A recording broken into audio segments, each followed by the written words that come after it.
everything has been, is, or will be, has always existed within it, as the oak tree has always existed within the acorn. And within this magnificent, total, monadic unity, all qualified existence rises and falls, begins and ends. But that which is this monadal substance cannot rise or fall, cannot begin or end, and is referred to by Plato as the eternal animal. An animal from anima, meaning the animated being, or the eternal world soul, crawling forever through space. Having bestowed upon this, therefore, one peculiar power, the Greek felt he had done about all he could. He had bestowed upon this all, the term all. It is everything. It is not a being, nor is it not a being. It is not a place, nor is it not a place. It may be considered as an energy, as a substance, as an essence, as a principle, as a force, as a law, as a substance. In all these things you are naming aspects of it, but you cannot string enough words together to name the substance of it, for it is the essence behind all aspects. Therefore, to say that it is alive would not be truly true, because then it would be susceptible of death, or death could exist. It is not alive in the sense that it was never not alive, or it will ever cease to be alive. It is. It exists. The Egyptians called it Tat, T-A-T, from which we have our word that, T-H-A-T. It is that. Whatever you look at, wherever you turn, whoever's face you gaze into, that is that, with a capital T. Wherever you see, you are seeing nothing but the substance of essence. You are seeing nothing but the extension of this divine thing. Now the Greeks did not call it divine, because to them this in itself was an artificial designation. The moment you call something divine, you set up a contrary situation, or what the Hindu has with his Shaktis, or polarized divinities. If you say God is divine, then something else is not divine. If you say this deity is better than all other deities, then you again make a mistake, because we are dealing not actually with moral levels. We are dealing with reality, with plain, unvarnished reality, thing as it is. And consequently, this thing as it is has a virtue of reality.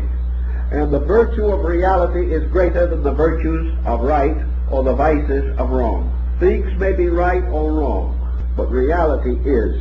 And this beingness of reality is beyond all controversy, beyond all classification as we know such possible terms. So in finding or searching for a word, or a phrase, or a term suitable for this, the philosophers, and to a measure at least the Orphics, came upon a simple statement for this particular level, this total monadal essence. They called it the principle of principles. They said of it that it is a principle because it is first. Also that it is a principle because it is an archetype, or a rule, or a law, or a guide, by means of which all other things are. It is forever revealing itself through its works, and the revelation is always a revelation of principles. Everything, therefore, that moves according to its own nature, and this the divine nature, is forever revealing its principles. Therefore, this energy, this eternal power, is the principle from which arises all principles as we know them in terms of law, or energy, or substance, or classifications, or categories, or concepts, or any division we wish to make, intellectual or material, in the forms and structures of nature. So this vast principle of principles, to these peoples, was sovereignty. It neither loved nor hated. It neither was for nor against.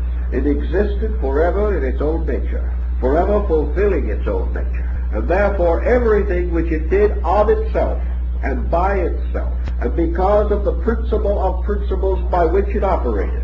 Everything so done, so produced, so engineered, so manifested, had to be good, because there can be no other principle in nature. The Greeks were totally unaware of any anthropomorphism or any battle between eternal good and darkness.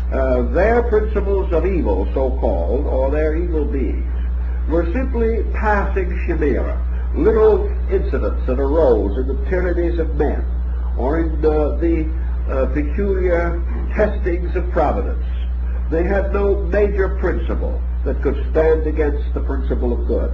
It did not occur to them that such a thing could exist, because of what would this adversary be composed? It could only be composed of the substance of the one. It could only have the mind of the one. It could only have the emotions of the one. And possessing all these things in vast measure, how could it revolt against its own similar? Therefore, they had no presumption of this nature. They had no fallen angel. They had no lapsed kingdoms. They simply recognized that man and nature, in their various relationships, would occasionally stumble along for lack of insight. This stumbling they would call evil. But evil is simply man's ignorance of the truth. It has nothing to do with the substance and essence of being. Evil is man's misuse of the principle, through ignorance or through selfishness. And as a result of misuse, the principle, instead of working with him, turns against him, or seems to do so.